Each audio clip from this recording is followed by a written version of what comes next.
Bonjour, nous sommes le mercredi 12 mars 2025 et le sujet est le nouveau moniteur de BenQ, le PD2730S à 27 pouces avec une définition 4x QHD, c'est-à-dire 5120 par 2880. De plus en plus de moniteurs arriveront sur le marché avec ce genre de définition. Précédemment, je vous avais parlé de Japan Next, écran 5K, 100% DCI-P3, 10 bits, c'est-à-dire avec une couverture de 1,07 milliard de couleurs, définition 5K, 2K, c'est-à-dire 5120 par 2880, HDR10 compatible PC Mac pour seulement 699 €.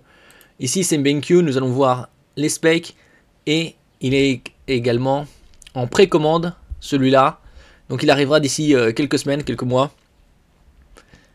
et nous allons également voir son prix.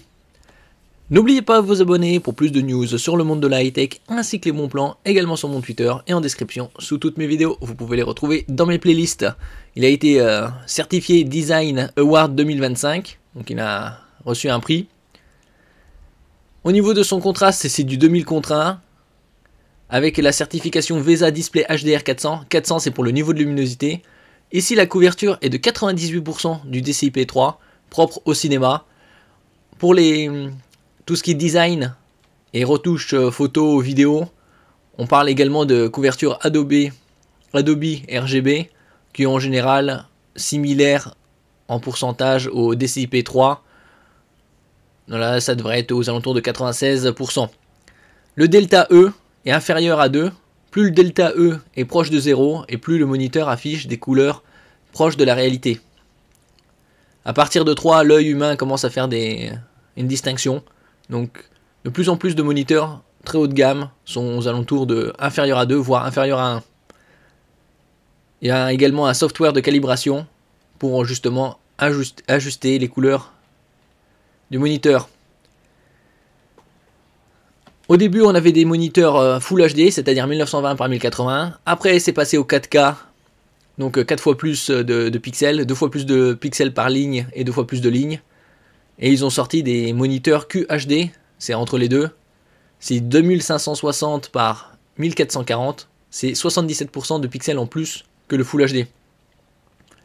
Ici, on a ni plus ni moins que 4 fois la définition QHD, c'est-à-dire 2 fois 2560 pour arriver ici à 5120 et 2 fois 1440 pour arriver à 2880.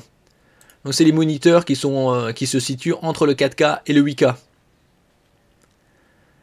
Avec une densité de pixels pour un 27 pouces de 218 ppi, c'est-à-dire pixels per inch ou points par pouce.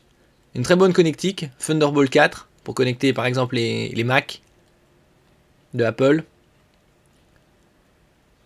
Ici au niveau de la définition, on peut voir un peu le comparatif. Offrant 77,8% de pixels en plus par rapport au moniteur 4K. C'est la même différence qu'entre un QHD et un Full HD au niveau de la proportion. Là la différence entre le 4K et le 5K sur une même diagonale de 27 pouces. Ici on arrive à 218 pixels par pouce ou pixels per inch en anglais. L'ajustement des couleurs, le contraste entre les conditions normales là à gauche et le 2000 contre 1. La dalle c'est du IPS, donc très bonne dalle LCD pour les angles de vision et la reproductivité des couleurs réalistes. Panneau nanomat pour la précision des couleurs et le confort oculaire, surtout qu'il est designé pour les photos et les vidéos. Actuellement il est en précommande et donc il sortira d'ici quelques semaines, quelques mois. Obtenez un ajustement des couleurs plus précis avec un calibreur que vous pouvez télécharger gratuitement sur la page BenQ. Certifié par des autorités tiers renommées. Donc c'est Paintone, validé aussi Skin Tone pour tout ce qui est, comme je disais précédemment, Photoshop ou les vidéos. Au niveau de la connectique, elle est très riche. Ici, vous avez du HDMI 2.1, donc la dernière norme la plus récente disponible sur le marché. DisplayPort 1.4, 3 ports USB type C à l'arrière. Donc ça vous fait 4 entrées vidéo avec le moniteur. Ici KV1, KVM, c'est pour keyboard, vidéo, mouse. Vous pouvez connecter plusieurs PC sur le moniteur et switcher d'un PC à l'autre avec le même moniteur et le même set clavier souris. En ce qui concerne les prises USB-C, vous avez également du Power Delivery jusqu'à 90 watts pour connecter par exemple vos MacBook ou autres PC portables.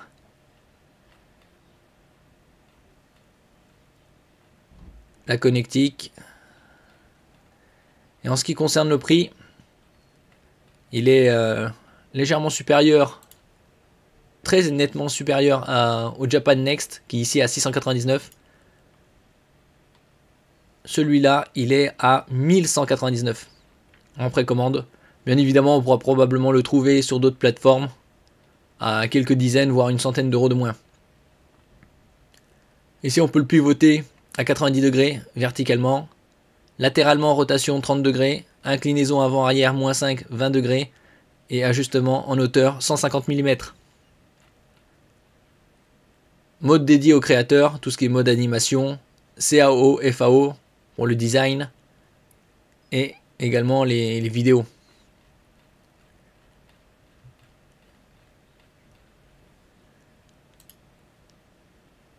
On peut le voir ici, précommande, garantie 3 ans. Au niveau de la connectique également, on peut voir en dessous un autre USB-C et 3 ports USB type A rectangulaire 3.2 ainsi qu'une sortie casque.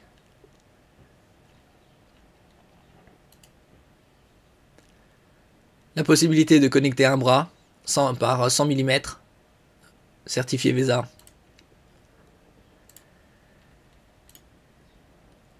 Et il est à 1199 € comme je disais précédemment. Merci pour votre écoute et à la prochaine.